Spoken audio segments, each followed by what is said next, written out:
Hello' everyone, কি খবৰ সকলোৰে ভালনে? আজি বনাবলৈ লৈছোঁ ঢকলা বনাবলৈ চিচা বাতি এটাই 1.5 বাতি বেচন লৈছোঁ।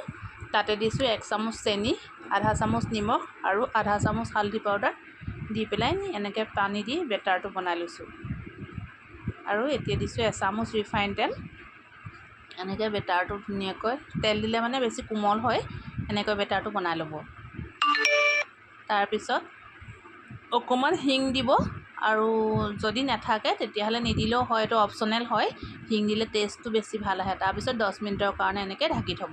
তাৰপিছত এতিয়া তৰকাটো বনাই ল'ম। এখন কেৰাহী পাতিলোঁ, তাতে দিলোঁ তেল, তাতে দিলোঁ কেইটামান সৰিয়হ, তাৰপিছত কেইটামান কেঁচা জলকীয়া দি দিম এতিয়া। তাৰপাছত নৰসিংহ পাত অলপ দি দিম, দি পেলাই এনেকৈ অকণমান দেৰি গেছত ভাজি ল'ম। তাৰপিছত ইয়াতে দিম লেমন জুচ। আপোনালোকে লগতে অকণমান হিং দি দিব পাৰে। মোৰ ওচৰত আছিলে হিং অকণমান, মই তৰকাটোতে হিং দিছোঁ। এয়া দেখিছে নহয়, আধা চামুচ হিং দিছোঁ, তাতে লেমন জুচ এয়া দি দিলোঁ।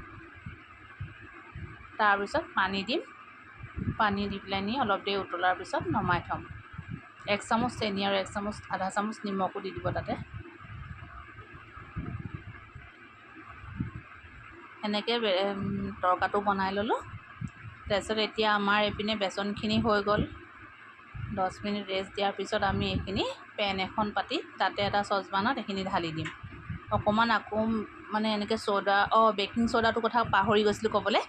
আধা চামুচ আপোনালোকে বেকিং চ'ডা দিব, দি পেলাই আকৌ অকণমান ফিটি তাৰপিছতে এনেকৈ পাতি দিব। চচপেন এটাত ঢালি পেলাই তাৰ পেনখনৰ ওপৰত পাতি দিব।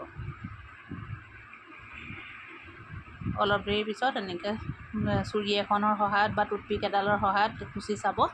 যদি সিজি গৈছে তেতিয়া আপোনালোকে নমাই এনেকৈ তৰকাটোৰ ওপৰত ঢালি